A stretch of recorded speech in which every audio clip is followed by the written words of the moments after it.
You came here to find out about what is coming in the future. And what's coming in the future is Jamf Pro version 10. So when can you expect to see version 10? Our intent is to ship version 10 in the first half of 2017. In the first half of 2017.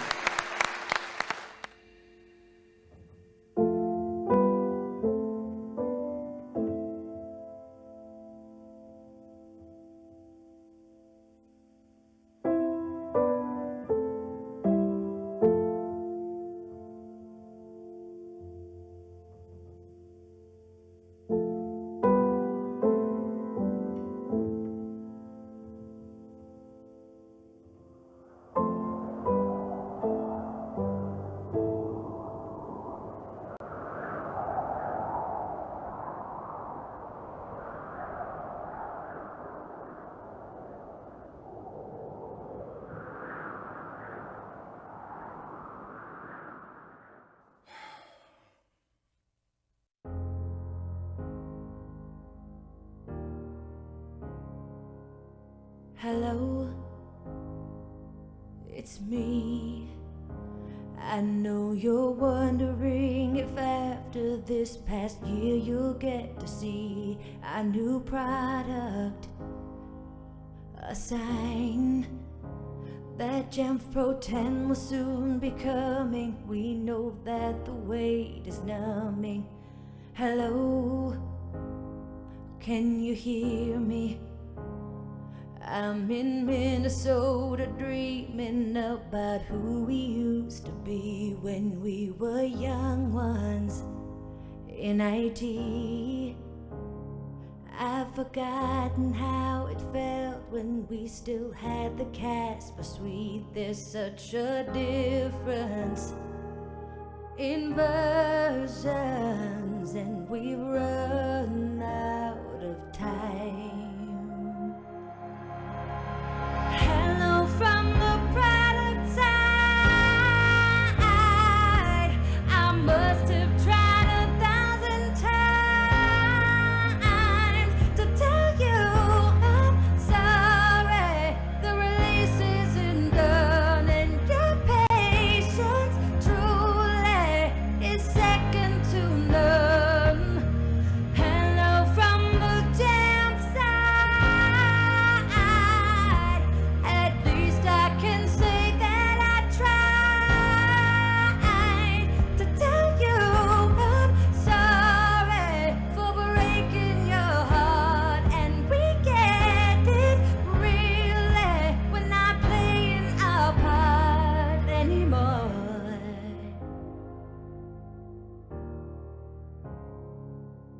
Hello, how are you? It's so typical of me to talk about myself. I'm sorry. I hope that you're well. Did you ever patch that software? Did your users end up happy? It's no secret that just one of us is running out of time. So hello from the product side. We must have tried 1,000 times to tell you we're sorry. It's been one crazy ride, and yet still you've always stood by our side. Hello from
Good morning, Jamf Nation.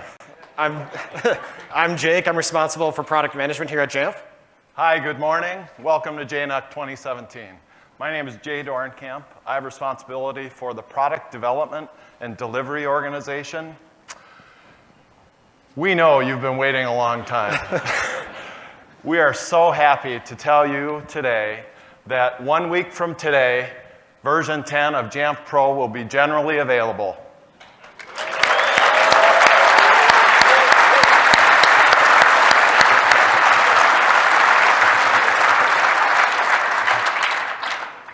We have taken incredible care building this release, and we're excited for you to get your hands on it.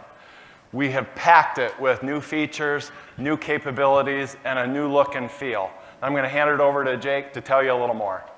Thanks, Jay. It has been a long road for sure. I believe that it was worth the wait, absolutely. Every single interface for both you and your end users has been updated. We've also been shipping multiple iterations of our product or underlying frameworks over the last year to hopefully ease that transition into version 10 for you.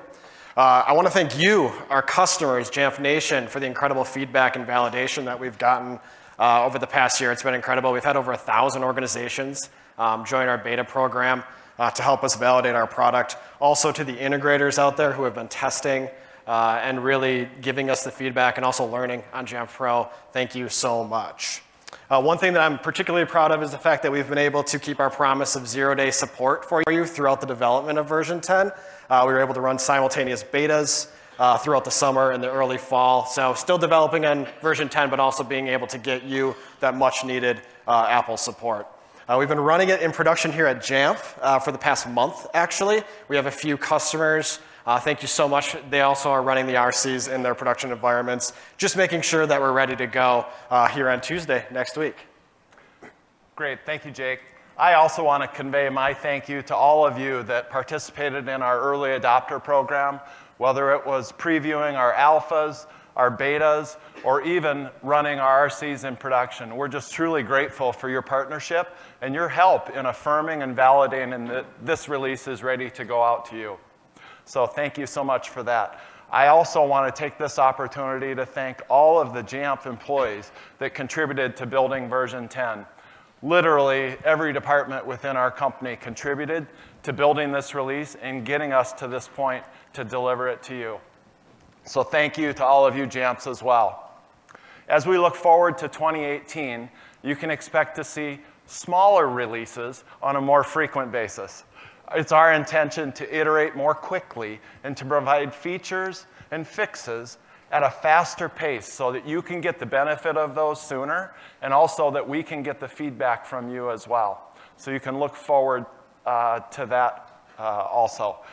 As one example of that, we've been busy working on the next release that follows version 10. So we're very close to delivering our first beta for that release. So be on the lookout for that soon. Before I close, I also want to share one more announcement with you that we're very excited about. When we came out with the Jamf Cloud several years ago, you embraced it, and you embraced it very strongly. We've seen tremendous growth in the adoption of Jamf Pro running in our cloud. People are appreciating the simplicity, the security, and the ease of use of running Jamf Pro in our cloud. So today, we're announcing that we're making available 2 new regions for leveraging Jamf Pro in our cloud, Tokyo and Sydney, Australia. We're very excited to be able to expand the reach for Jamf Pro across the globe.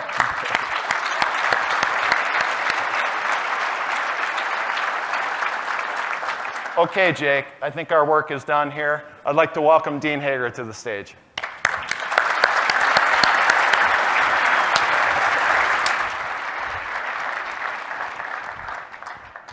So a couple months ago, a member of our marketing team, Laura Sukwati, came to me and said, Dean, I have a great idea for how we can announce the availability of Jamf Pro version 10 and say we're sorry at the same time.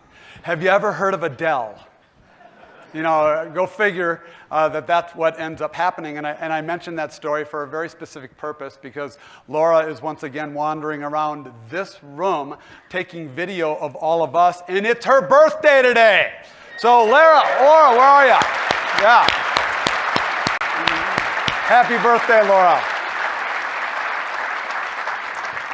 Welcome to JNUC, the 8th annual Jamf Nation User Conference, the largest gathering of Apple IT professionals in the world, and with over 1,500 attendees this year, and that doesn't include the hundreds of Jamfs that are here to support you.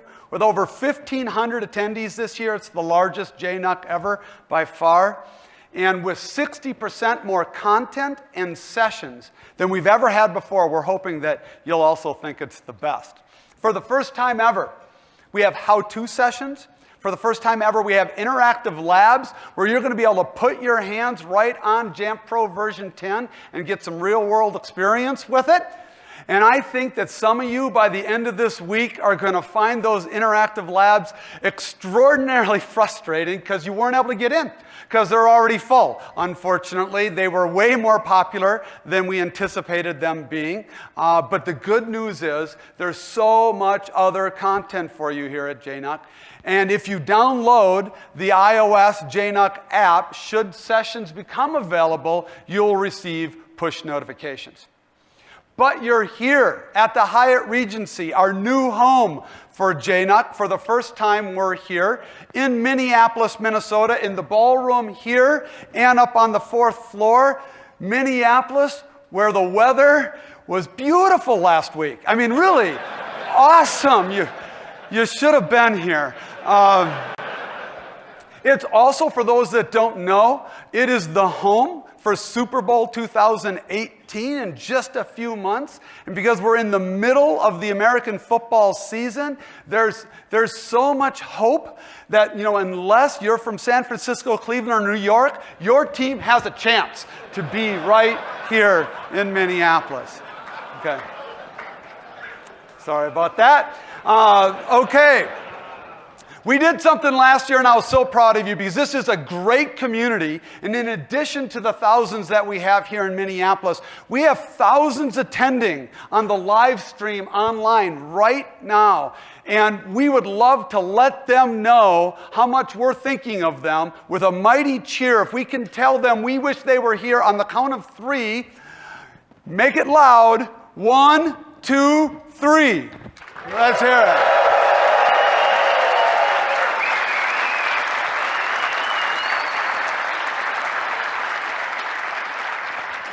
That's for Jamf Nation around the world. Hopefully they heard you.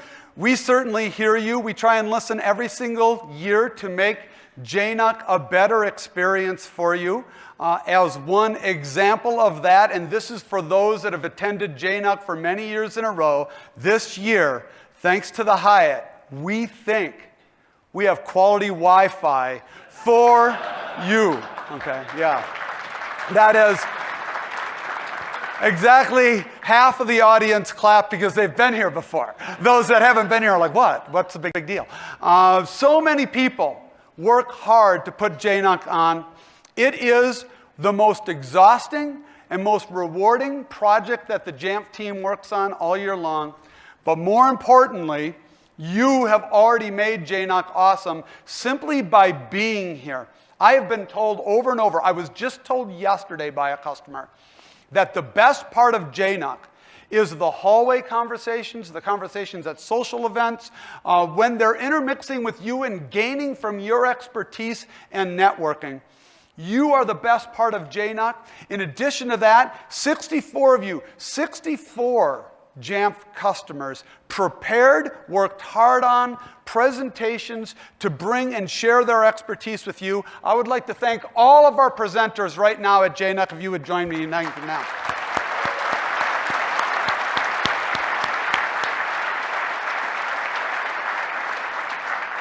And one more thank you as well. We strive to try and have JNUC be the most affordable event in the industry. We do that by working hard ourselves and not outsourcing a lot of that work. It's really a burden, but like I said, a reward for the Jamfs. But this year, more than ever before, sponsors came forward and put their money on the line in order to provide more for all of you. We had 21 sponsors this year. I would specifically like to bring attention to our terabyte sponsors, CDW, SHI, Jump Cloud, and our friends at Code 42. And our gigabyte sponsors, IT Glue, Backblaze, Samanage, and Druva. Thank you so much for making JNUC possible for all of us.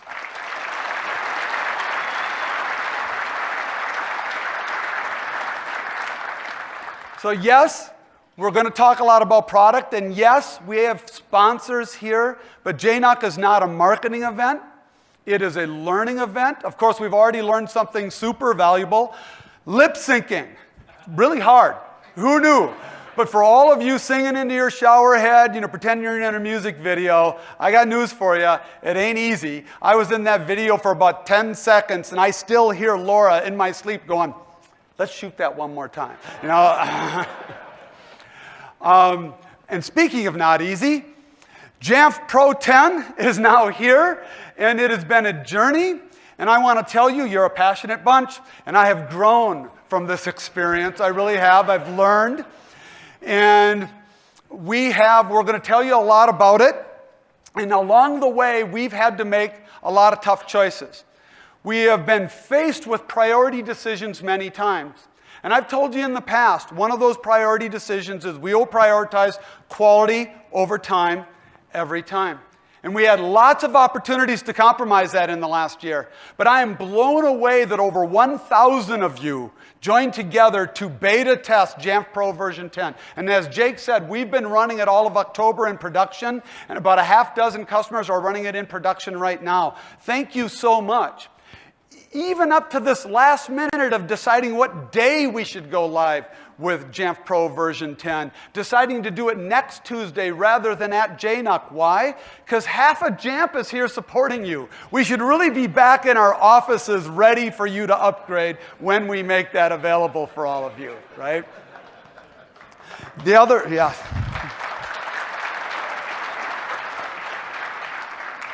The other priority decision that we made is Apple functionality over Jamf functionality.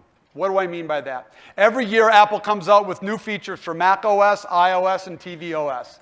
And our goal, always, is to support those releases on day 0 or prior. This is the business that we've chosen, which means we will plan our releases around Apple releases, and we will push out our own functionality if needed, so that we're not necessarily doing what we want to do all the time, but we're doing what you need us to do.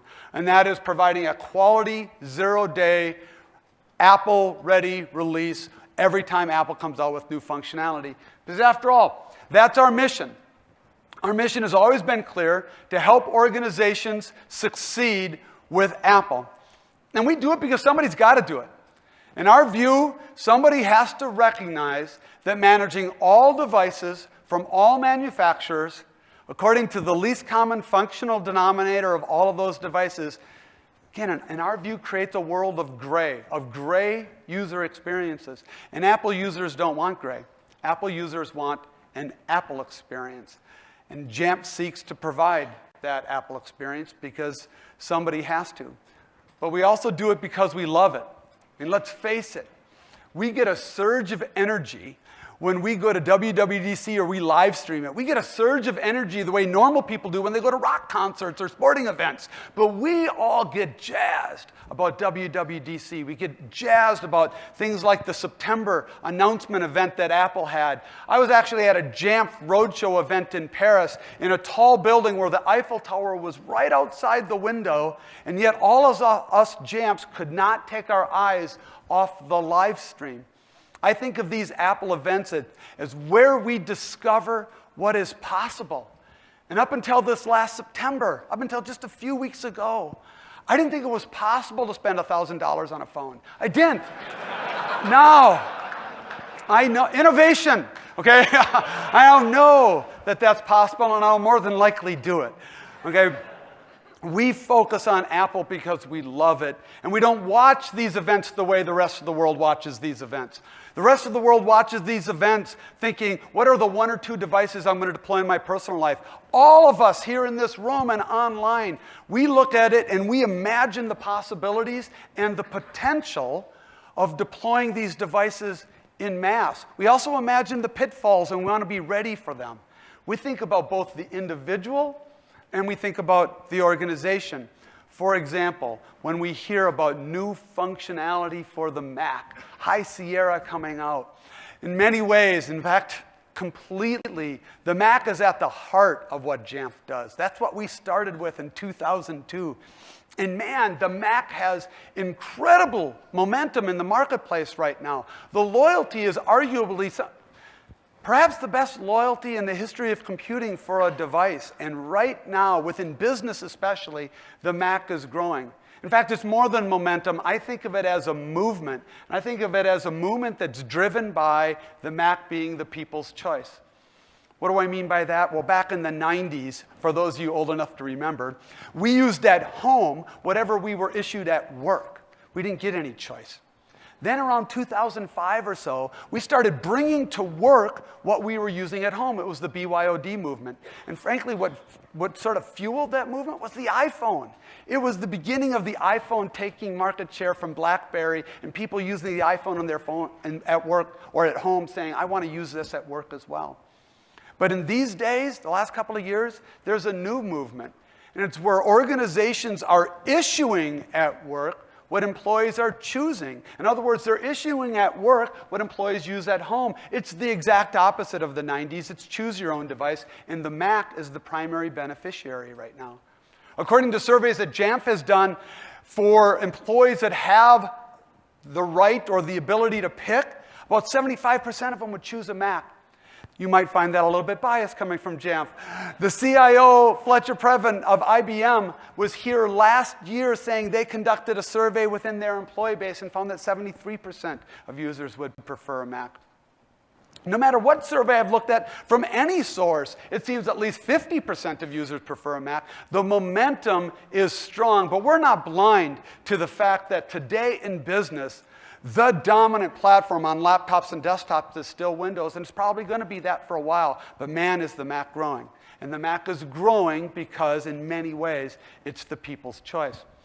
The iPad is also an incredible productivity machine. In fact, for me, after a 26-year quest, the iPad Pro with the Apple Pencil got me paper-free for the very first time. I'm free of paper, which I'm thrilled about, but that's actually not what jacks me about the iPad. When I think of the iPad, I think of transformers, because the iPad transforms business processes. I mean, the Mac is fantastic, laptops in general are fantastic, but is it really the right device for a doctor to carry around as they're doing their rounds? Or for as a teacher to lean over a student to help them right in the student's desk? Or perhaps for somebody who's working retail to go out on the show floor and help somebody buy a product, is a laptop or a Mac the right device for them to have? No.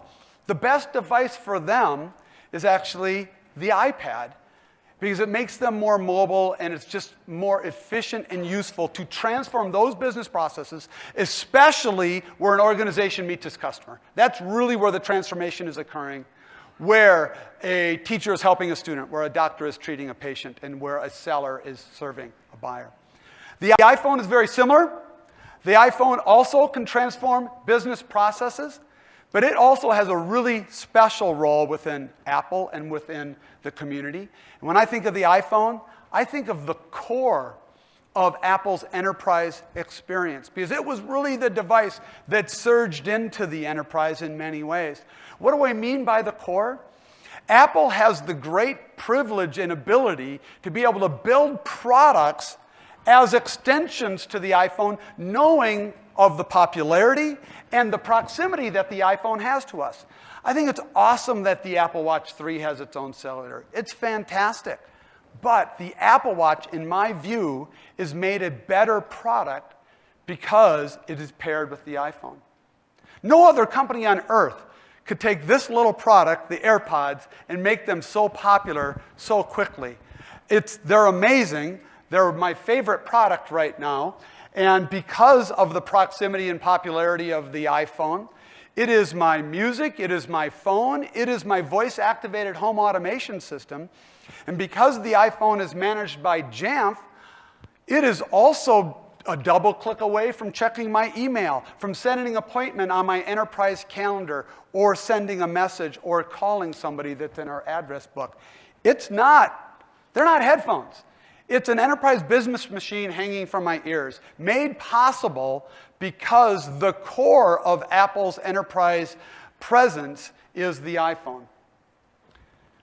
The Apple TV, most people look at it and they think of entertainment. But that's not how we all look at it. I look at it and I see 4 rooms. I see the classroom, the conference room, the hospital room, and the hotel room. The Apple TV is changing the experience that people have in all of those rooms. And 2017 was a big year for the Apple TV because in tvOS 10.2 last March, it really became manageable in a robust way. And with Jamf Pro 9.98 that also came out on the same day, actually a week earlier, if you've never experienced the device enrollment program with the Apple TV, I'm telling you, it's spectacular. It's actually the easiest of all the devices. You simply plug in the power, you plug in the display, you plug in the Ethernet, and you walk away. And Apple and Jamf take over and set up that device in just the right way so that teachers can no longer have to stand in front of the class, can be amongst the students and encourage them to share their work.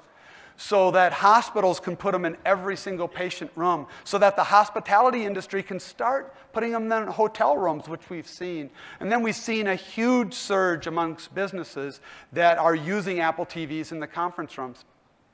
I believe that from my point of view on organization management, Apple TV 2017 was year 1. Who knows what's going to happen after this, but 2017 is year 1 and the future is in front of us. And then finally, of course, there's the Apple Watch. And when I think of the Apple Watch, one of my favorites, by the way, I think of the Informer. Why do I think of it as an informer? Because it tells you to stand and you stand. Okay, what other business machine tells you to breathe and you breathe, all right? I'm a little bit worried about what's coming next. Like the next release is going to go, Dean, you need to, I don't know what's going to be next in terms of what the Apple Watch is going to tell me to do. But there are definite enterprise use cases of this, not only because our proximity is close, it's attached to us. Is our inventory running low? Does a sale need to be improved? In the medical industry, we are seeing a surge of medical providers, dentists and doctors, saying, hey, this is super handy for telling me where I need to go next and why I need to go there in a profession where I really need my hands. Now, the robust management capabilities is not there for the watch like it is for tvOS, iOS, and macOS yet, but the use cases are piling up anyway. And when it does come, watch out, the use cases are going to be incredible. All of these devices are penetrating education and the enterprise like never before. And those that have been with Apple for a number of years, you may look at it and go, whoa, I remember the day where maybe Apple wasn't so focused on the enterprise, or I didn't think so. And frankly, Apple wasn't all that shy about it. Many of us remember an interview that Steve Jobs gave back in 2010, where he expressed that he wasn't so thrilled with the enterprise or so interested in it, but his reason was so simple. He said, what we really want to do is have users use great products, love those products, and then choose those products. And in the enterprise, he didn't see that happening. IT was making the choice. The users weren't making the choice. So some people that just look at this at surface level say, what a change just last spring when Tim Cook said the enterprise is the mother of all markets. Well, if you read his words after that, that's what really uncovered the story. He said he felt that way because forward-thinking leaders were letting users choose where they were happiest, where they were most productive, and where they were most creative, where they could be their best selves. See, in my view, Apple didn't turn its focus to the enterprise. In my view, and I honestly believe this, that Apple helped the enterprise become focused on the user. And the fact that Jamf gets to play just a small role in that is really special to us. Now, for any of you who doubt it, for any of you who go talk back home to folks with your companies and they doubt, is Apple really surging in the enterprise or education for that matter? I'd like to suggest that just maybe Jamf is a barometer of that success.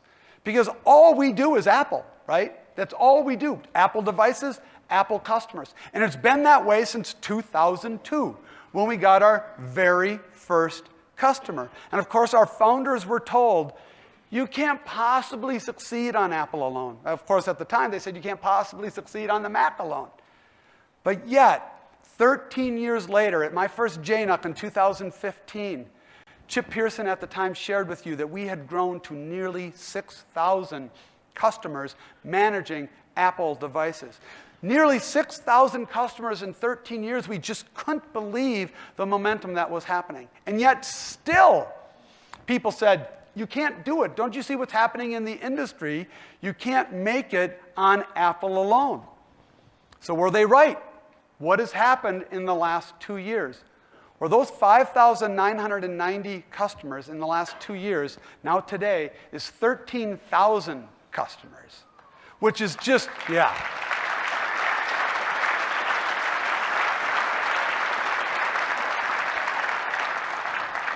That's you, folks. I mean, you have done something truly incredible in the IT industry. And perhaps what's more amazing, those 13,000 customers are managing 9 million Apple devices.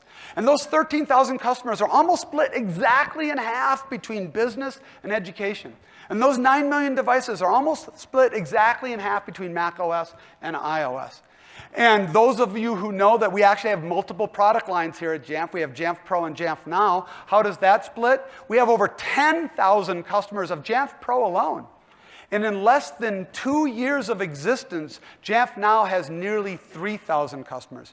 And that does not include all of the organizations out there who are just getting started with Jamf Now and have only enrolled a few devices, because it's free for anybody who has 3 or fewer devices. And we have 8,000 other organizations that are not even customers who are using Jamf Now. So in total, 21,000 organizations in the world use Jamf to manage their Apple devices.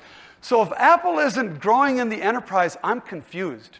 And for all of you, when you look at this, and I know I'm going to get the question, one of you is going to come up and say, Dean, with all of the changes and everything happening and the size that you've gotten, are you still going to be focused on your customers? Are you still going to be focused on helping organizations succeed with Apple? And the answer to that is, hell yes. I mean, why wouldn't we do that? It's smart business. Somebody needs us to do that. You need us to do that, and we love it. It's how we're wired. So yes, we are going to continue to be focused on helping organizations succeed with Apple. So it's time to get to it.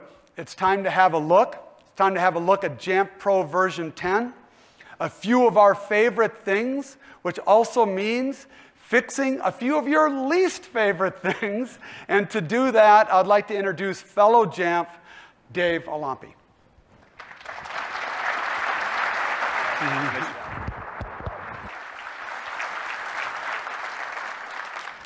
All right, well, thank you, Dean, and good morning, everyone. I am absolutely thrilled to be here to show off some of the great work that the team's built into Jamf Pro 10. As you heard earlier, we had over 1,000 customers, 1,000 of you that have participated in the beta program, which probably means some of you have seen Jamf Pro 10. However, we have 10,000 Jamf Pro customers today, so there's also probably many of you that have not actually seen Jamf Pro 10. So my goal today is really to show off some of the things that we like about Jamf Pro 10 and to whet your appetite for the rest of the week. So the first thing that you're going to see here is that the whole user interface is now more modern and more visually appealing. Now and new fonts, new colors, and you're going to see really new styling everywhere throughout the application. Now before I dive into detail, I want to point out 2 things. Number 1, we intentionally designed Jamf Pro 10 to be familiar to our existing users and to be easier to get started and productive with new users. So we're really trying to get the best of both worlds. And the second thing, and Dean alluded to this just a minute ago, is that we wanted to smooth off what we consider to be some of the rough edges of Jamf Pro as it has been prior to Jamf Pro 10. And we're going to continue to do that. So let's dive in. Here I am on the dashboard, as you can see, and the dashboard cards are organized by groups, by policies, by mobile device, or by configuration profiles, and by patch management statuses. And we'll talk more about patch in just a couple minutes. But when you look at these, the thing you're going to notice about these dashboard cards is that they are, number one, they're a quicker read. Number two, they're easier to interpret. And number three, they are more interactive. So for example, let's take a look at this file vault enforcement policy right here. And you can see when I hover over this donut that the numbers change. I can look at the percentage of devices that have completed this policy, those that have failed, and I'm going to probably want to take a look at that, and then the percentage of those that remain. So let's drill down into specifically those remaining devices. Now I've got a nice little list here. It kind of shows off the various devices that are part of the pending, that are in the pending status. But I'm going to drill into one of those in a minute. But I want to point out two things. Number one, you can see that we've added breadcrumbs, so you actually know where you are in the application. And number two, you can see that that's exactly where you'd expect to be in the navigation. And actually, I'm going to minimize that so we can have a little more room to work. Now, the second thing I want to show you is that if you look at the bottom, you're going to see buttons down here. You're going to see pagination and so forth. And what you're going to find out is that we have really made everything now visible so that when you scroll, you don't have to go to the bottom to take an action. It's right there for you whenever you want it. Wow, who would know? That would be one of those smoothing off the rough edges examples. So thank you for that. But let's drill down actually now into the detail, and we're going to go take a look at Dean's MacBook Air here. And of course, I'm going to land on the inventory page. And while this is not new to Jamf Pro 10, you all know that we collect more Mac inventory data than anybody in the market. For those of you that are newer to Jamf, you're going to probably find out new ways to leverage that information in your organization. But I'm more interested in looking at actually the configuration profiles that have been actually deployed to Dean's computer. So let's go over to the management tab. And again, you can see the new styling is flowing through into all of the screens here. You can see these nice buttons for the management commands. But let's go right into the config profiles that have been deployed. What we can see is there's 4 of them for Dean. Number 1, he's got Wi-Fi. Number 2, he's got email. Number 3, VPN. And then he's got access to the 10th floor printers. But there's one problem with what I see here, and that is that there's not a password required when Dean's computer goes to sleep or when the screensaver comes up. And he's got a lot of sensitive data on his computer. So I would like to actually create the config profile and make his computer more secure. So one of the things we've done with Jamf Pro 10 is we've tried to add icons and really connect things together in a way that it's a little more obvious as to what to do. So you can see here the configuration profile icon is right there and in my management tab. But if I go over to the main nav, you can also see there's a very similar looking icon which with the gear. And again, you can see the configuration profiles hover over, pop up, and you know where to go. So let's go to the configuration profile screen. Now I want to point out 2 things as we're on this screen. Number 1 is you can see I can go up to this filter box. I can just start typing, and it limits down what I'm looking at in that list so I can get to something more quickly. Nice little productivity boost, and we've added that across all areas of the application so that you can find things more quickly and get to work. The second thing I want to point out, and this one's pretty important, which is you see this warning message that says push notifications disabled. Well, as you know, in order to push out a config profile, push notifications need to be enabled, not disabled. Now, if you look at Jamf Pro prior to Jamf Pro 10, you wouldn't have received this message. You wouldn't be able to create a config profile. You wouldn't know why you couldn't do that. You wouldn't know what to do next. So what we've done is we've really looked across the application for ways where we could add what we call contextual messages and contextual warnings to provide you with information on what's happening and what you could do next to potentially solve a problem. So in this case, I want to push out a config profile, and you can see I've got a perfect message right here that says to start sending configuration profiles, enable push notifications via the security settings, and I have a nice little link there. So let's go to that. And I'm going to very quickly enable configuration profiles, or enable push notifications, and then I'm going to go back, and we will go to the config profiles, and you're going to see 2 things. First of all, you're going to see there's no more message, as you would expect, because I've now enabled push notifications. And number 2, I have a new button up here because now I can go create that config profile and then push it out into Dean's computer, and hopefully he's going to be a little more secure for us. Now, as I've been talking about messages and warnings and so forth, I want to talk about notifications. So let's go up into the notifications area up here. This is something that sits up there now. You've seen before in the past, but it's obviously been restyled. But I can click on that and look at all the notifications that have come in recently. There's a number of them. Now, there's one here on the top that you've never seen before, which is device count exceeded.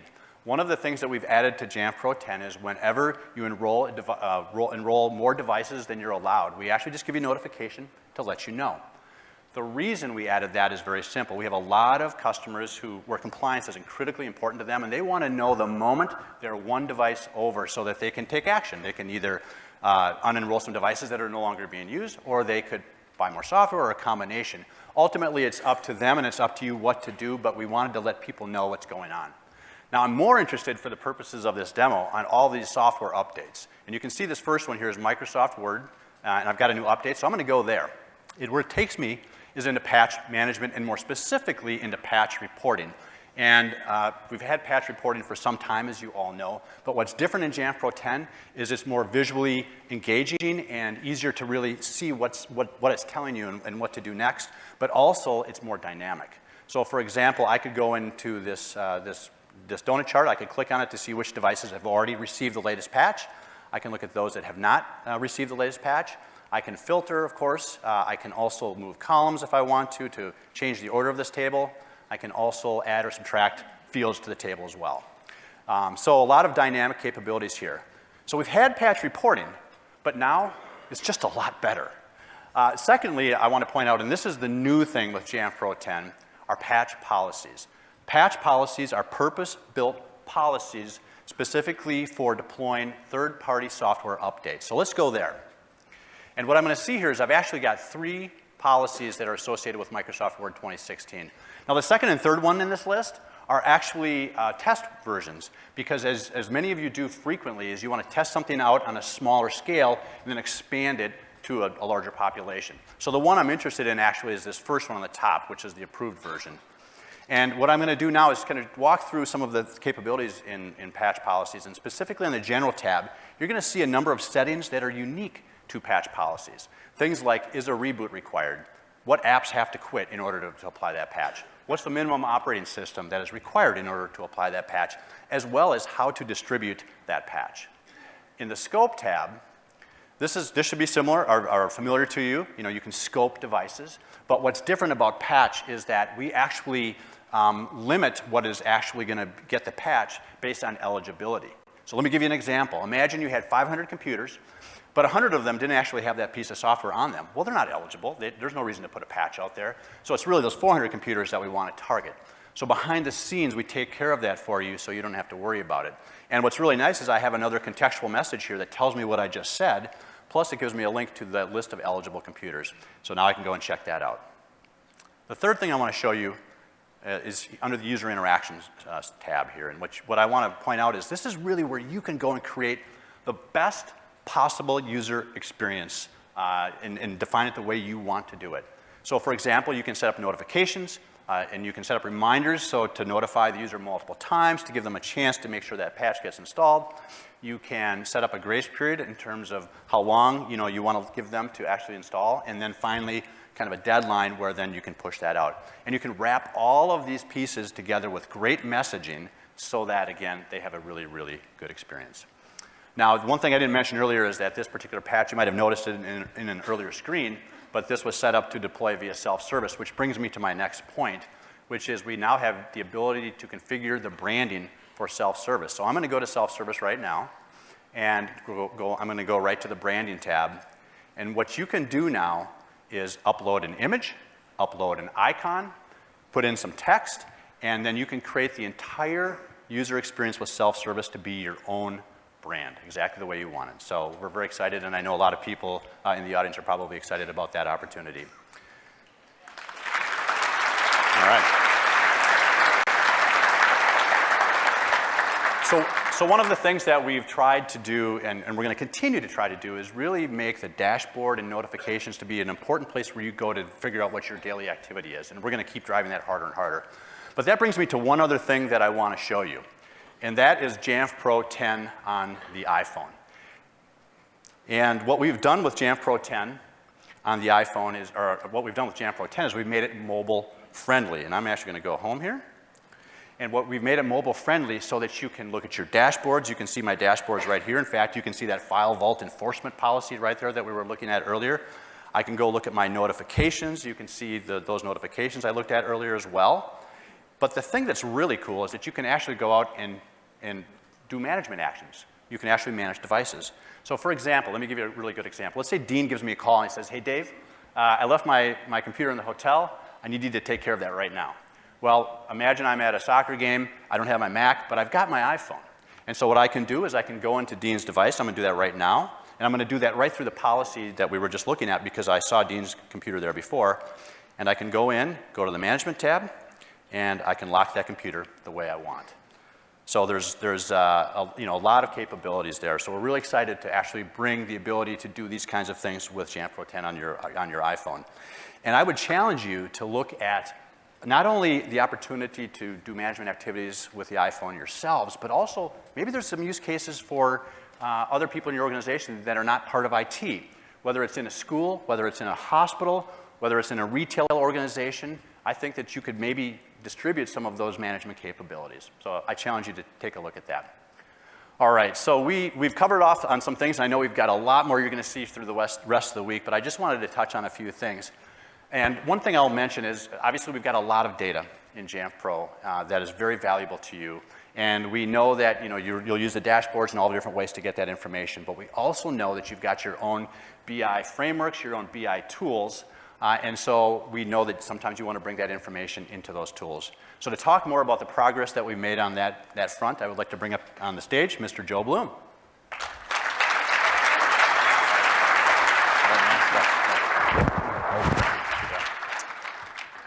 Thank you, Dave. Indeed, so I am going to be talking a little bit about business intelligence, but I also want to introduce one of our themes at the user conference this year, and that theme is the power of Jamf and. Now, the power of Jamf and really means that we treat Jamf as a flexible platform that allows you to integrate with other solutions that maximize the value of what you can do. Now, when we talk about business intelligence, that takes shape in terms of sharing data with other tools so that you can take actions on that data. One good example is our integration with ServiceNow, where we put that data in the hands of help desk people so they can better support the end user. But we can do this as well to help improve the learning experience for students. We can also use this to get that information into the places where you need it so that you can report on compliance and ensure that all of your audits and compliance are in one place where you can understand what's going on with your devices. Now, the power of Jamf and could be automated workflows. It could be something as simple as sharing data. And we'll look at a combination of those things. One really good example of the automated workflow is what we did in healthcare. On the healthcare side, we look at how we can integrate with other tools like electronic medical record systems and do automated actions to wipe devices, for example. So the wiping of a device and the configuration can be fully automated. That's the power of Jamf and a really good example is what we did with Jacobs Medical Center. Jacobs Medical Center in the first 6 months wiped about 9,000 iPads. They give an iPad to every patient. It's mapped to the room. It gives them a better experience so they can be engaged in their care, educated about what's going on, entertained during their stay. And when I hear that there were 9,000 devices wiped, what I hear actually is that we now have 9,000 patients that had a better care experience. We introduced and unlocked the power of the iPad in healthcare, and we didn't take time away from the caregivers. We didn't force them to do IT tasks. We automated the process. So when we talk about the power of Jamf and, that's just one really good example of that. Now I look at the data sharing side and what we can do there. I mentioned ServiceNow. So ServiceNow has some dashboarding capabilities and reporting, that single pane of glass of what's going on. But in addition to what we announced last year for our macOS integration, we actually have a new Discovery app, and that Discovery app is available in the ServiceNow store. That Discovery app allows you to get all of your Jamf-managed Apple devices into ServiceNow. So now, in addition to macOS inventory, you get iOS inventory, you get tvOS inventory. All of that information is there and available, so you can do reporting, and you can empower your help desk to better support your end users. Now, in addition to some of the reporting capabilities, you can obviously drill in and see really detailed information about that device. So you can see hardware information, things that your support people might need. You can see a list of applications, extension attribute data. It's all there, allows you to do what you need to support that end user. Now, we looked at ServiceNow, we're like, okay, there's a lot of other common tools that we need to look at. And two came to mind right away. Those were Splunk and Tableau. On the Splunk side, what we're showing here is just a simple report of operating systems, but of course, it's capable of doing quite a bit for you. Tableau, on the same side, becomes a really robust data intelligence platform where you can get the information that you need. What we took a look at was, how can we make it really easy for you to integrate? We know it's possible, particularly on premises. There's a lot of ways to hook into these systems. But what about cloud as well? So we took a look at these tools, and we knew that we had to make it simple to integrate with. We had to support on-premises and cloud, and we had to make sure that that data was formatted so that you could use it. Now, I would encourage you to check out what we're doing tomorrow. We have a dev relations and research booth where you can get hands-on and learn some of the things that we've built to make this really easy for you. Now, to take this forward, there's other types of integrations that we do. Now, this is one that I really like because this example is something that was purpose-built to interact with Jamf Pro, but it was built by our friends at Forget Computers. This is Robot Cloud Dashboard. And what I like about this example of the Jamf and story is that this is data sharing. It's very actionable because you can see alerts on some of these devices. You can see if you might need to take some action. But it goes a step further. They built into this the ability to click on that device and get redirected right into Jamf Pro so that if you need to take an action, you can do that. Really good example of data sharing as well as some actionable data that you can use. That leads me to another really good example, and this is a different type of platform altogether. This is another device management tool. This is Configuration Manager. Now, we've had Configuration Manager integration for quite some time, and we'll continue to support that. After all, Configuration Manager is managing 75% of the world's PCs. It is the standard in managing PCs.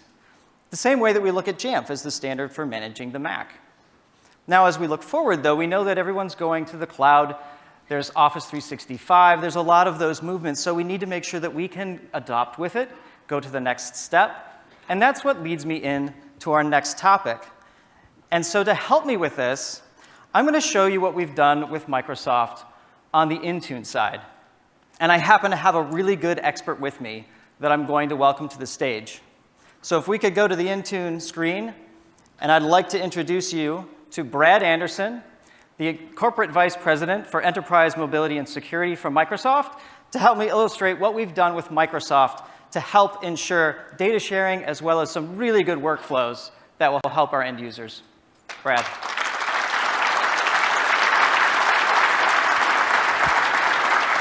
Great to be here. Thank you so much. Exactly. All right, so why don't we start off, if you could just tell me what we're looking at here and what have we done together? Yeah, so what you're looking at is much like we just saw in the Jamf Pro 10 demo, this is a list of devices that can be managed by Intune. You know, and you take a look there real quickly, you can kind of see in that second column, it shows who was the source that is reporting on inventory. You see MDM, that's Intune. You see Jamf. You see Configuration Manager. And so a core part of what we've done here is we're bringing the Jamf capabilities and now integrate it into our cloud services. Let me just talk about why that's important. You know, as you mentioned, Config Manager and Jamf are the standards for managing PCs and Macs in the traditional way. But the reality is we look at what you need to deliver that modern workplace for your users across all their devices. You need to do it in a way that is loved by your users and trusted by IT. And the reality is the attacks that we're all dealing with, the sophistication level and the rate at which they spread have hit a point that human minds and human hands just can't do it on their own. And so this move to the cloud is all about putting the Microsoft cloud behind you to help you protect your organizations. And that's what we do with Microsoft 365. And we wanted Jamf to be a part of that. Excellent. And as you can see here in this list, this used to be just available for Intune managed devices. And now we have Jamf managed devices. They're understood by Intune. And that gives us some additional capabilities. Now, there's some good use cases that I think we can talk about. Our customers are going to have a lot of questions. What's the main customer value? What do they need to know about what this means for them? Yeah, you know, as we think about what this modern workplace means and the way that we want to help you protect yourselves, we've built these set of capabilities that helps us understand, you know, identity risk, device risk, and application risk. What we hear from you is you want to guarantee that only trusted users on trusted devices using trusted applications get access to your data. And so what we now do is at real time when an organization or when a user comes up to ask for access to either on-prem or cloud services, in real time we do this analysis of the user risk, the device they're working on, is it compliant, is it not compliant with your policy, what application is being used. And we take this holistic, comprehensive view and we either grant access or we block access, but then help the user do what needs to happen to be compliant. And what this ultimately means is you have that ability in real time, again, to make sure that only trusted users on trusted devices using trusted apps access your data. So that's what we've been working on. So the first step, Jamf is now taking Jamf managed devices, and those now get workplace joined in our cloud service for identity called Azure Active Directory. And once it's in there, Intune and Enterprise Mobility and Security that I work on can now fully manage and integrate with Jamf and manage those devices. Excellent. Now, there's a lot of good use cases I think we can talk about that will help drive home that customer value. So one example would be, what if I have a device that's not managed? So if you have a device that's not managed, you want to secure some of that intellectual property. You want to make sure that they're accessing email from something that is trusted. You want to make sure that they're doing any copy-paste or downloads from things from those trusted devices. So trusted user, trusted device. One of those great use cases is the unmanaged device. Now, if you want to, you can enable user-initiated enrollment, and you can make sure that you can get any unmanaged devices that should be managed under management. Now, that's something that's optional to you. If you want to continue to block those unmanaged devices that are unknown in your ecosystem, you can certainly do that. But that's one way of bringing home a management strategy that allows you to protect that information. Now, it's also great in that, as you were saying, this is a good user experience as well. And so we're going to show a different use case today. And it goes a lot in line with what Dave was showing with the password policy. So let's see what that looks like. All right. So, first thing I just want to kind of point out here, again, to kind of give you a lay of the land here. You're looking at the Intune console here, and you see who's giving us the inventory. You can see is the device compliant, is it not compliant, the last time it checked in. If I come over and actually show you the policies here, you're actually looking at the Mac policy that can now be built inside of Intune. And for those conceptually, Intune is kind of the cloud version of Configuration Manager and how you're going to manage your devices. I can come take a look at the settings here, and there's things like, device health and device properties here. For example, you can have a minimum OS version, and if you had a specific OS minimum version you wanted to require in access, you could do that. You can come in here and set the security settings, so things like passwords. And what kind of password policy do you want to have? Does it meet your requirement or not?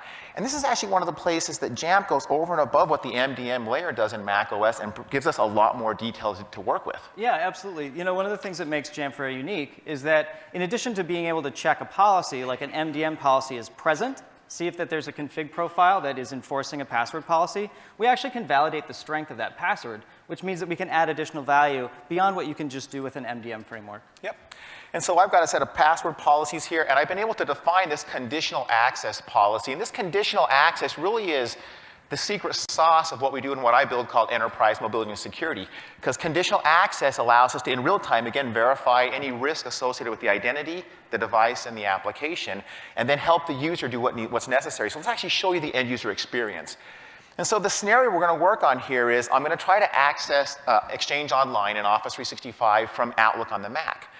But when we go to actually give access in real time, we notice that the device is not compliant with the password policy, okay, that has been set. So let's actually show you what it looks like. And so I'm going to go over here and come into Outlook.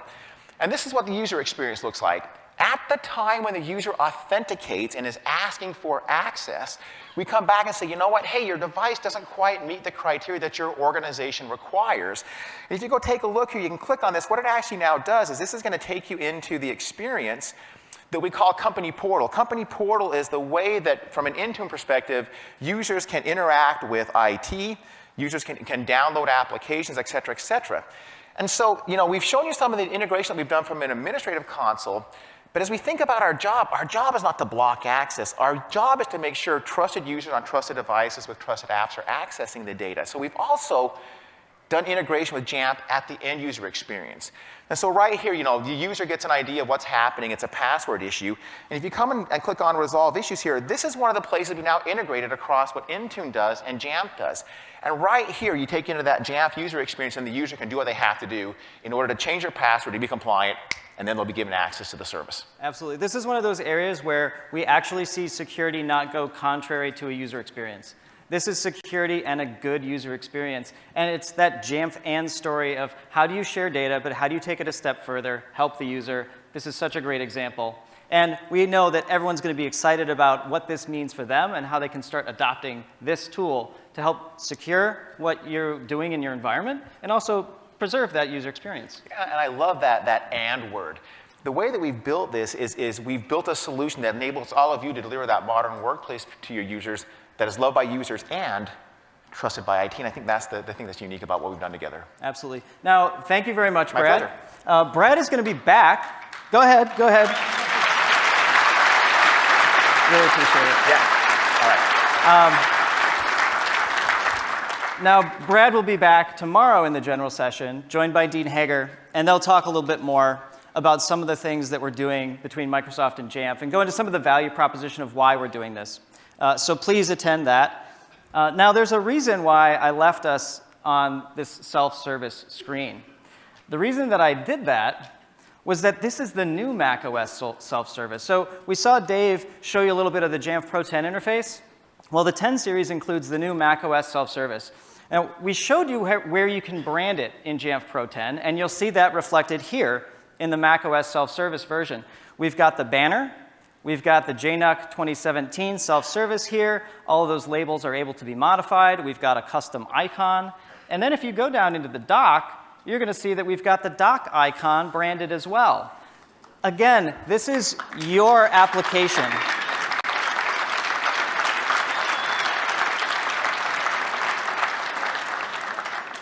Thank you. This really is your application, and we want your users to trust it and to know it's something that you're providing to get a really consistent experience. Now, there's another thing that you'll see when you look at this dock icon. It's got a badge on it, and there's 2 updates available for me. This is integrated with our new patch framework. So the patch policies that have been deployed to this particular user are showing up in their self-service. So now I know I have 2 updates available. This is very similar to the way it works in the App Store. Now, if I go in to the actual application itself, you'll see that I have notifications there as well. We want to provide the user as much notification so they can take action, but be respectful of the space that we're using it. Now, this is also a native macOS app. That means that we leverage the notification center as well. So all of those notifications will be where they expect them to be.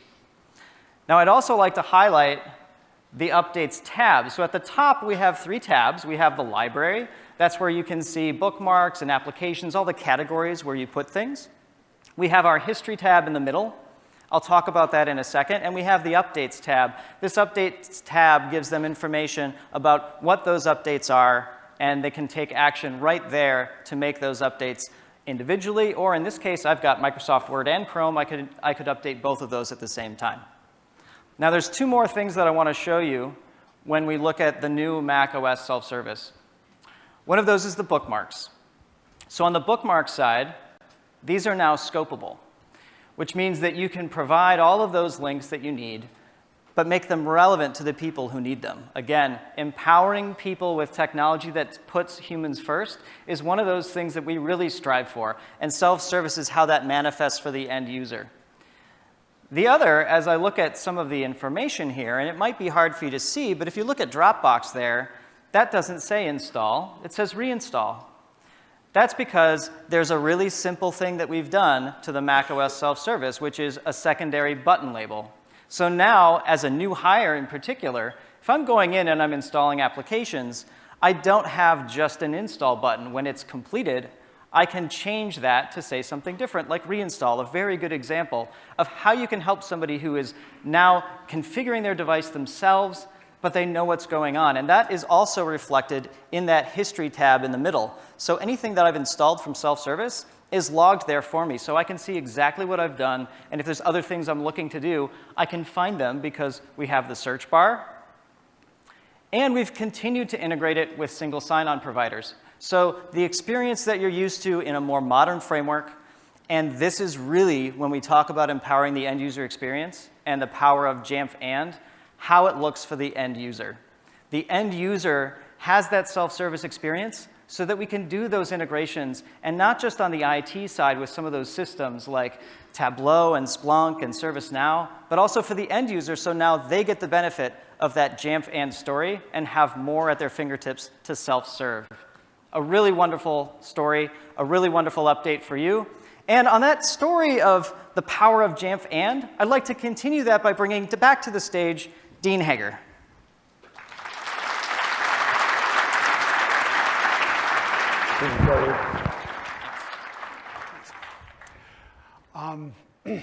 It's overwhelming how much work has gone into all of this product, and I'm a bit overcome as I'm watching the team talk about it. Thank you, Joe, and thank you, Dave, and Brad. What a fantastic job you did. It's been a privilege to work with Microsoft over the course of the last year on this product. They've been an excellent partner, and I am often asked, what should our customers do for their non-Apple devices? And that is entirely your choice. But I do know this, that Microsoft and Jamf together can manage all of your devices in an awesome way, and we're working very close together to make that as simple experience as possible. The relationship is very important to us. Pretty unusual to see a Microsoft guy at Jamf conference. Good news is he looks like he can take care of himself.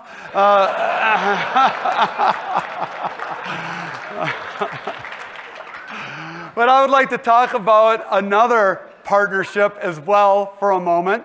We have long had a passion for education here at Jamf.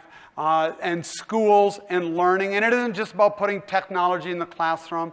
It is about the betterment of student learning and teacher effectiveness. And actually, at my first JNUC 2 years ago, I was walking through the hallway, and somebody from Ridley School District came up to me and said, "Dean, I'm so excited about the integration that you have with eSpark." And of course, I was relatively new. I didn't know we had integration with eSpark, and I didn't know who eSpark was.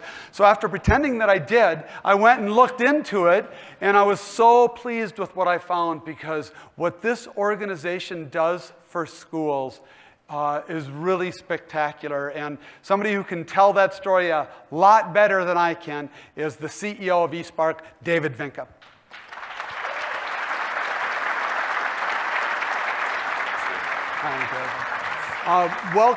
Welcome to JNUC, David.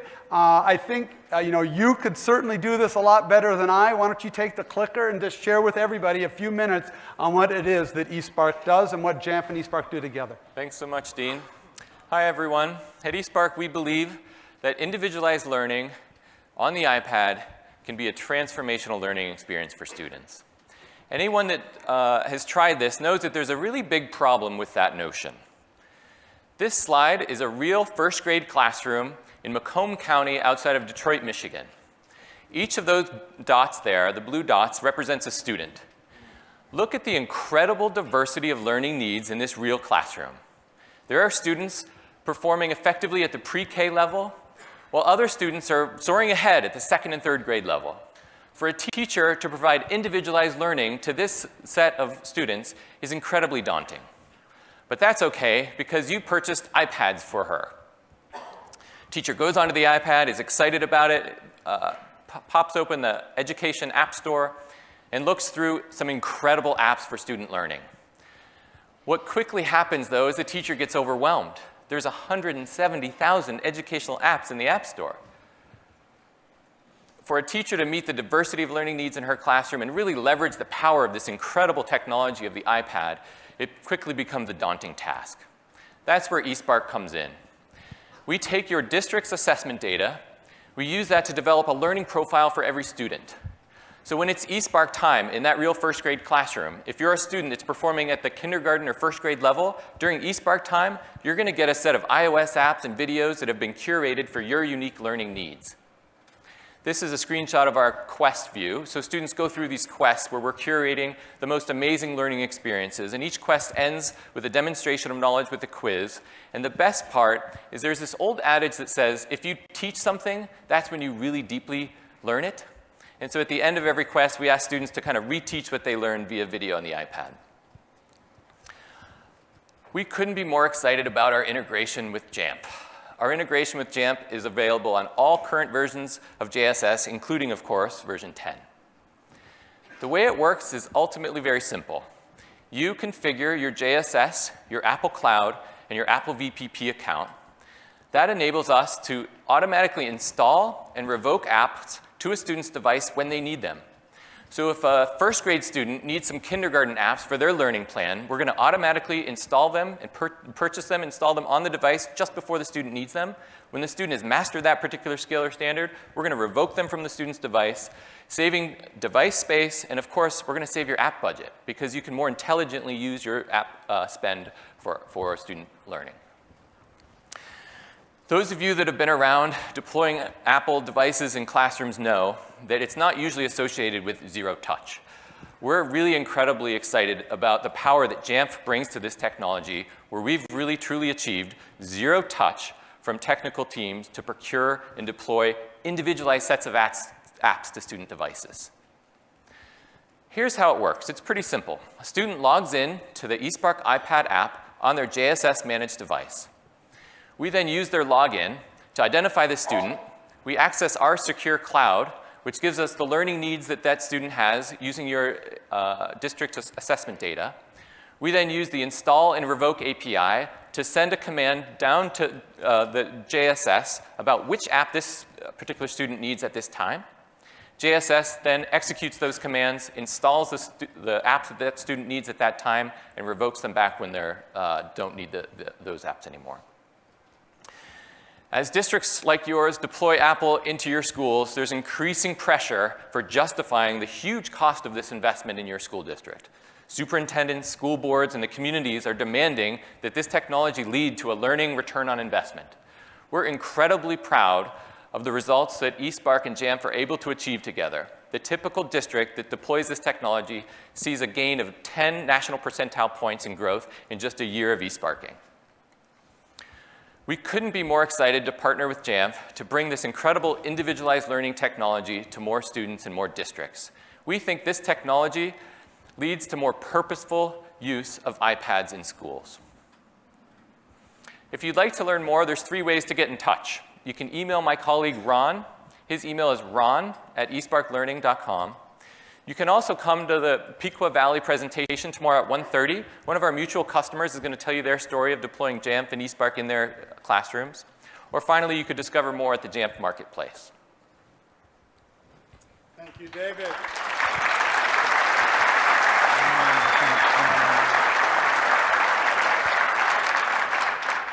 I'm telling you, the customers that you talk to of eSpark are passionate.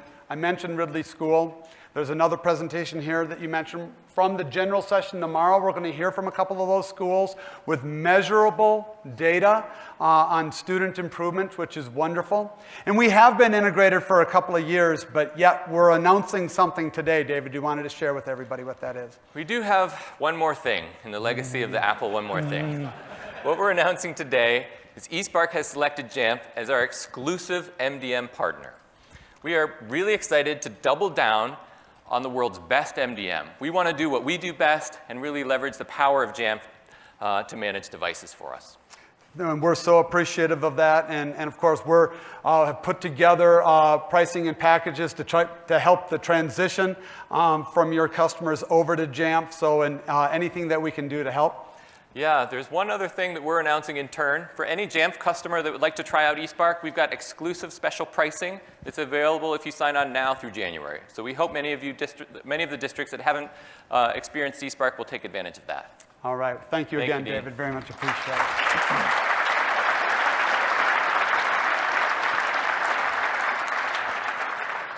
You are seeing a bit of a theme. Not only are we launching Jamf Pro version 10, but we've talked about integrations now with ServiceNow, Tableau, Splunk, Robot Cloud, Microsoft, eSpark. The power of "and" is definitely part of the Jamf experience. And for those wondering, how is it that you can find all those awesome integrations that exist out there, either developed by the community or by a third party or by Jamf?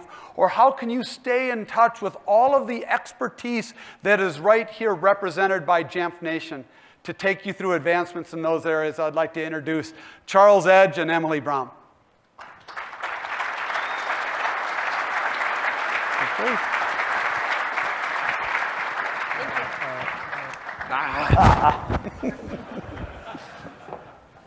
Hi, I'm Emily Brown, and it's my job to connect you, Jamf Nation, to each other and to Jamf. And as Dean mentioned, I'm Charles Edge, and one of the things I do at Jamf is I research, design, sometimes build, and frequently curate new things for you guys to use. As Dean said, we have over 1,500 members of the Jamf Nation community here today. We have thousands more streaming online, and check this number out. There are over 53,000 members of Jamf Nation worldwide. Woo! Woo! As our community grows, so does our content. And we wanted to give you a very simple way to elect the best content on Jamf Nation. And that way is through likes. You can like a discussion, you can like a comment, you can even like a knowledge-based article. But what you're really doing when you like something is saying, that's the best thing. That really helped me. Thank you. Collectively, you're deciding what our value is as a community. In the coming months, we're going to add some filters that allow you to get to that best liked content quicker by being able to sort our search results by your likes. I mentioned the other half of my job is connecting you to Jamf. And a major way that we did that this year is investing in our beta program. Our beta program, as Jake mentioned, was the most popular we've ever had, and we hope to continue that momentum using two significant features. The first one is emails. We're letting you know what's happening in your program, so you're never left out of the very compelling conversation happening with your feature set. The other significant addition that we made is the ability to beta multiple builds of Jamf Pro at the same time. So if Charles cares really only about the education build, he doesn't have to wait until we're done with our commercial side of the world to check it out. As soon as Jamf is ready to show you something, we're going to have multiple builds available, and you can elect which program you care about. The net result of both of these changes is a terrific increase in content and feedback back to Jamf. And that feedback is being applied to your software in real time. Charles? So, speaking of development, one of the big changes in Jamf Pro 10 is we are really trying to be an API-first organization. That means that when you click around in the interface, when you hit those buttons, you're actually calling our APIs instead of calling our databases directly. And one of the things that we want to do to help you leverage those APIs and build more robust solutions faster is release a developer portal. So today, we're going to go ahead and release that developer portal for anyone who hasn't seen it. And that will be available if you could bring up at developer.jamf.com. And the developer portal will have documentation, code samples, and an API reference. The most important thing is probably that API reference. When you click on API reference, you'll see a list of all the endpoints that we've made available for development against Jamf Pro. So let's say that you are using the interface and you want to see a list of accounts. Here you'll see an endpoint for accounts. You click it and you'll see how we intend for you to use those REST APIs. Now, in addition, there's the app config community, which we started a couple years ago along with a consortium of other MDM providers. This is a place where you can define how you're going to send data into apps when you deliver them to iOS devices. That way you can make the best user experience for students possible and non-students. Now, with all these great new development options, we're seeing an explosion of new integrations with Jamf. And that's really that power of Jamf and in order to connect you to all of those great integrations, we're today announcing the Jamf Marketplace. That's going to be available at marketplace.jamf.com. I turned my ringer off before the conference. No, I'm kidding. So when you go to Marketplace, you'll see a pretty site that tells you what it is. And if you click on View All, then you'll see a whole bunch of integrations. Now, these are items that Jamf has curated for your use and vetted the integration with Jamf Pro. So let's say that I want to find a tool that integrates with Active Directory, or at least lets me replace Active Directory. Here, I can search for Active Directory, and I see this tool called Nomad.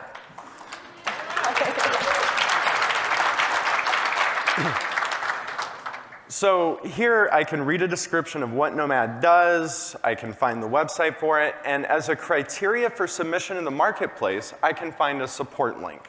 All tools that are available on the marketplace need to have a valid way to obtain support. Now, it's important to mention Nomad's open source, and one of the ways that you get support for Nomad might be, for example, through Slack or through the GitHub page. So support doesn't necessarily mean a phone number, although I think you can get that through Nomad as well. So that's Jamf and the power of open source. Let's say that David was just up here, and we want to find a tool that can help us with math. Here, we search, and there's eSpark. As with Nomad, you can click on it, you can find the website, how to access it, and how to get support. So that showcases proprietary software that you can purchase that other vendors have built integrations with Jamf. Now there's a third type of software, and that's the kind that Jamf builds and releases for you guys. So earlier, Joe mentioned ServiceNow. Here I'm just going to search for ServiceNow, and there's that integration.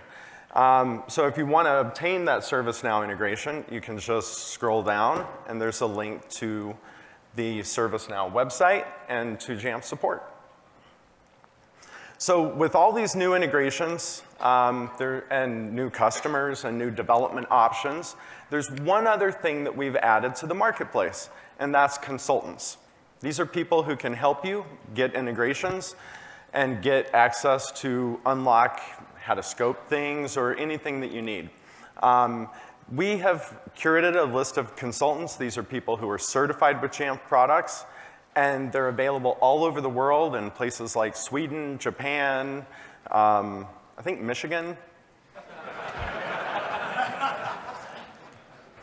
And so that's the marketplace. We're very happy to announce it. To reiterate, that brings us the power of Jamf and open source. And if I'm not mistaken, Greg Nagel posted auto package today, so obviously we do love Jamf and the power of open source. So back to you, Emily. Thanks, Charles.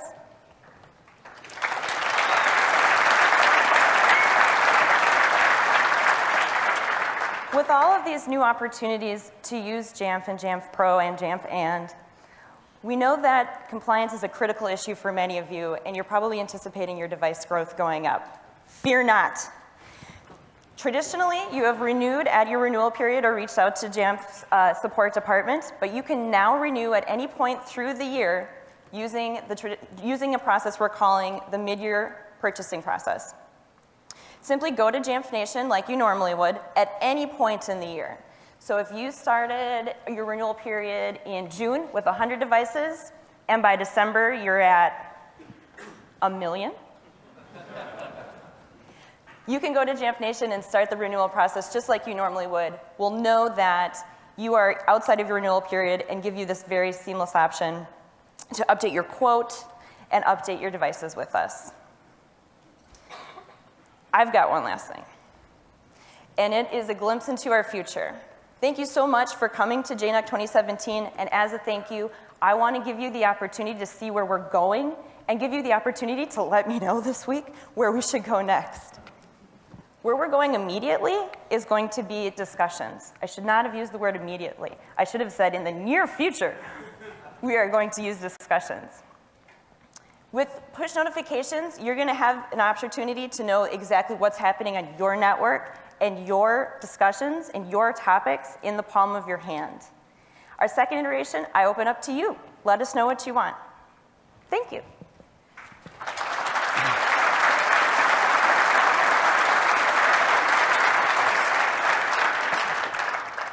So at Jamf, we've had a tradition for the last few years, or many, called Dean's List. And this was where we take the people who had contributed the most to the Jamf Nation and gave them swag, special swag that you can only get that way. But then we hired Dean, and we had to change the name to the Honor Roll. So to announce the Honor Roll, I'd like to welcome our heroic and legendary Jamf founders, Chip Pearson and Zach Halmstead.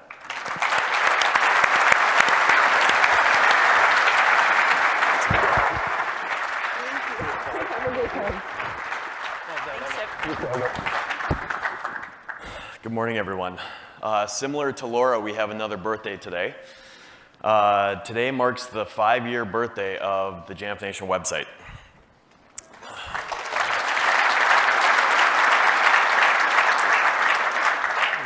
When we were first building the Jamf Nation website, we had a single priority in mind, and that was to make sure that we were continuing to foster the communication between our customers. We had a mailing list before that, and the conversations that we saw there were just absolutely incredible.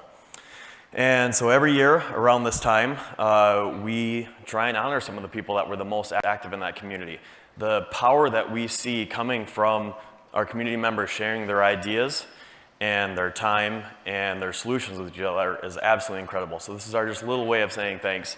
And for any of you on the honor roll that are here this week, you have your special swag sitting at the help desk. Stop by and pick it up anytime. The first person we'd like to recognize, Mike Morales. This is his 4th year in a row on the honor list.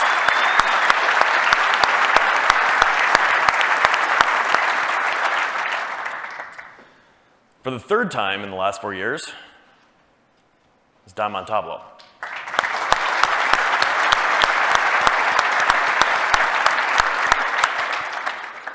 Next, we'd like to recognize Brian Martin.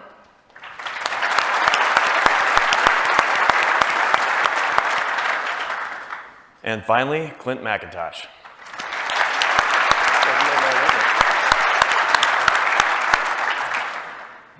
Thanks to you all for the incredible amount of time that you spend helping the other people in our community. There's 2 other people on a special honor roll that we'd like to have this year, and this is related to the beta program that Emily was just talking about. These are people who have spent an incredible amount of their time and energy helping us refine and make a better product that every single person here is going to benefit from. The first person on that is Dan Snelson.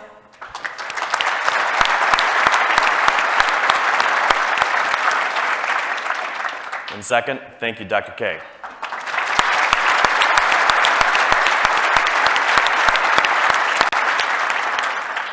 Lastly, I'd like to thank all of you. The amount of time and energy that you all put into making Jamf Nation successful is incredible.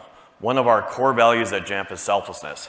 And every time that each and every one of you goes out to Jamf Nation and helps another person through that platform, you are displaying that value. Thank you for that. Chip. Thanks, Steve. You know, for all the stuff that we've talked about today around product and around community, one of the things we don't spend a lot of time talking about is the Jamf Nation Global Foundation. 5 years ago, we set out to create a foundation. We felt like we were doing pretty well in the admin community, but we thought there might be something we could do with the communities where we lived and where we worked, and maybe there was something we could do there as well.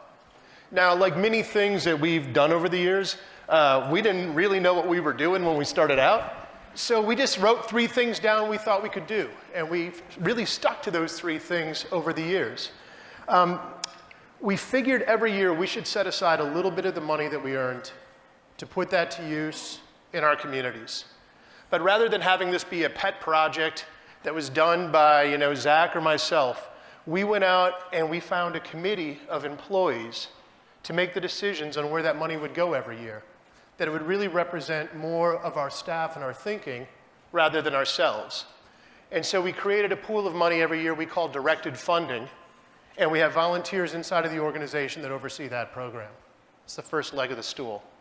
The second leg of the stool was we knew that our employees were doing things that were very personal and very important to them. And we wanted to give them an opportunity to have those resources, their own resources that they were putting to work, matched by the company dollar for dollar. And the second leg of the stool that we created was something we call matching donations. So every donation that's made by our employees, we match as well. So far this year, we've put over $200,000 to use this year.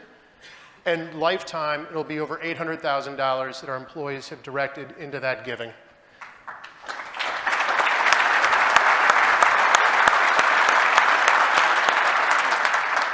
Traditional Midwest fashion, though we didn't think it was just important that we put money to work, but we put our time to work as well. Because we find that, writing a check is one thing, but actually investing your time into something that matters is something altogether different.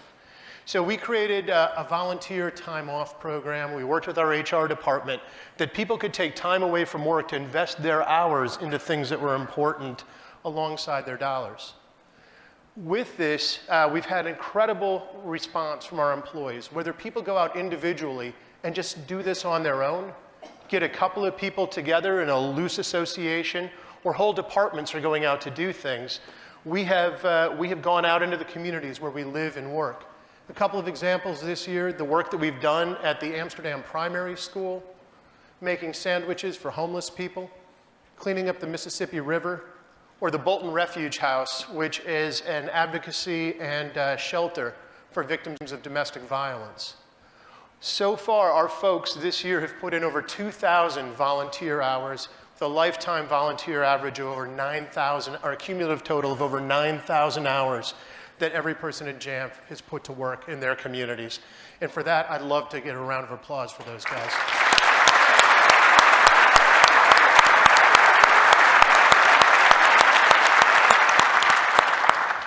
Every once in a while, something happens. And this year, three things happened, right back to back between the hurricanes of Harvey, Irma, and Maria. And our friends down in the southern part of the US and in Puerto Rico were adversely affected. And we had a chance to pull all three legs of the stool together for this. And our folks have been involved in VTO supporting relief efforts. We've done some directed giving and some matches. And it's been a part of our responsibility, we feel, to the other people that we share the planet with. I'm really proud of the work the team's done there.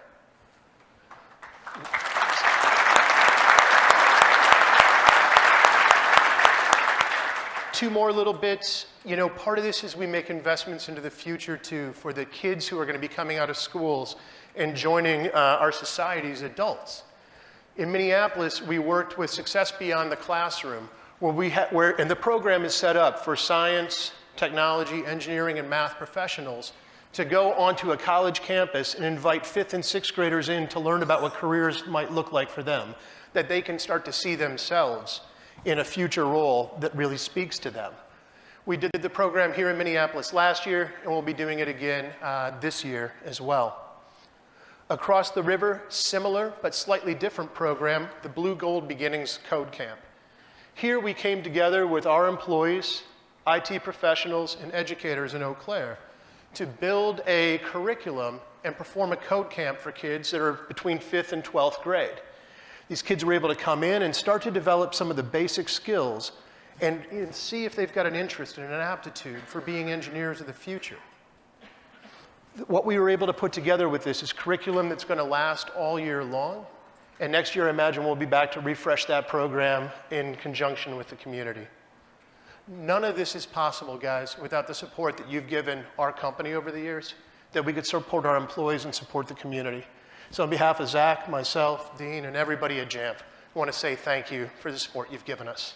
And with that, Dean Hayes.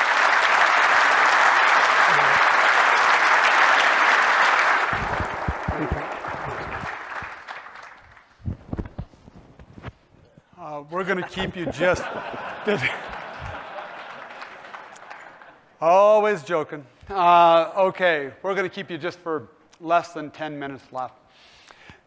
This is about you. JNUC is about you. It is every year. Chip and Zach come up, and they talk about you and others every single year. Nobody ever talks about them, and I'd like to just take a moment and do that. I've heard it said that our life here on earth is measured in many ways like a pebble dropping into a pond. We're just a pebble in this world being dropped into a pond, and the impact that we have on the world is measured by the ripple that pebble creates. And 15 years ago, Chip and Zach took a major risk in life and started something so small. And who would have imagined, through all of their dedication and hard work and sacrifice, that all of this would come of it 15 years later? I'd like to just take a moment and thank Chip and Zach for the incredible, incredible ripple that they've put into this awesome pond. Thank you, Chip and Zach.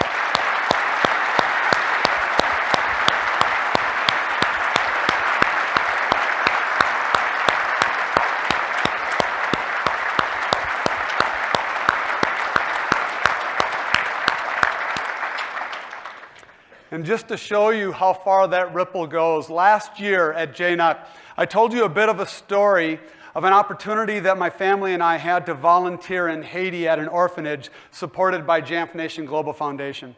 And I recently took a trip down there, and I was sitting in a classroom listening to a speaker, and I had a couple of kids on my lap. And man, they loved the Apple Watch. I mean, they were all over it, swiping it, and they were finding applications, and they were going into photos and looking at every photo that I had. And I thought, wow, they took to this so fast. And after that, I went up to the head of school and I asked, what kind of technology do these kids have as part of their school? Because they have dreams just like all of our kids do here in the US and in Europe and in Asia. And the answer was none. They don't have access to any technology. All of their assignments are done paper to pencil. Books are scarce. They do want to go to university one day as well, but they have absolutely no computers, nothing in this school technology related. And I thought, is this an opportunity to combine Jamf's passion for education and the Jamf team passion to give back to the community?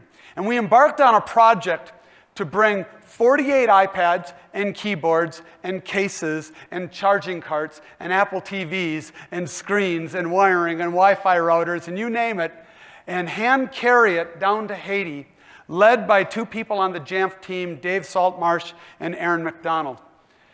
And we arrived down there, and just to give you an indication of the conditions, you know, it's 100 degrees always. The team stayed at the orphanage, you know, sleeping in beds with geckos crawling overhead for a week. Some team members threw their mattress outside just to get some air and slept under the stars. There was no technology there. There was really no internet there, none in the classroom whatsoever. Nobody there had any experience with technology. We didn't speak the same language as everybody. And just to add a little bit of spice, we had a scheduling conflict when we arrived. The entire leadership team of the orphanage and school was away at a leadership conference. And so we had nobody we could communicate with, but yet we had a scheduled tech camp to train teachers and students that week. And Salty, Dave, and Aaron, they did the only thing they could do. They turned to the kids, and they asked them for their help, speaking a different language. And they selected a couple of kids that seemed to have a giftedness with technology because they took to it fast, and they trained them early and actually asked the kids to help run the camp. And we were so inspired by what we saw that we put together a little video entirely with footage. We didn't have a crew with us. All of the video footage you're going to see was taken with the iPads that we brought down to Haiti. An orphanage surrounded by rubble, and the film footage itself was actually mostly shot by the kids using iPads for the first time. It's just a couple minutes long. Enjoy.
What was accomplished there in 1 week, it's why we have the mission to help organizations succeed with Apple. The reason why we have that as a mission is actually because of our purpose, the why behind the mission. And you've heard it said once already today, our purpose is to empower people with technology that puts humans first. That's a fancy way of saying we just want to help people become powerful. And it's only been a couple of months since we were down there in August. And when we were down there, JNUC came running up to me, who dreams of becoming a doctor with an iPad and a book on it, and it was an anatomy book. And he had never had an anatomy book before, and he was so thrilled. 2 weeks ago, I got an email from the orphanage saying Naika has made a decision. Her dream is now to go to university and study technology. And Isaac, I arrived 2 days after Aaron and Dave did, and I walked into the room, and Aaron was sitting there, not showing Isaac how to use the iPad. She was showing Isaac how to use Jamf. And she looked at me and said, "You don't understand, this kid is gifted." When we got there, we were told he was the poor student. He was the one that was struggling with tests. It was because they didn't realize how gifted he was. And he has had an opportunity now in the last 2 months for learning unlike he's ever had in his entire life. Those 3 kids and so many others have a new power. And that's really what Jamf is here to do. It's the dent we want to create in the university or in the universe. It's the ripple we want to create in the pond. And it's what our wish is for you here at JNUC, that we can help you become more powerful than you can possibly imagine. So thank you very much and have a great event.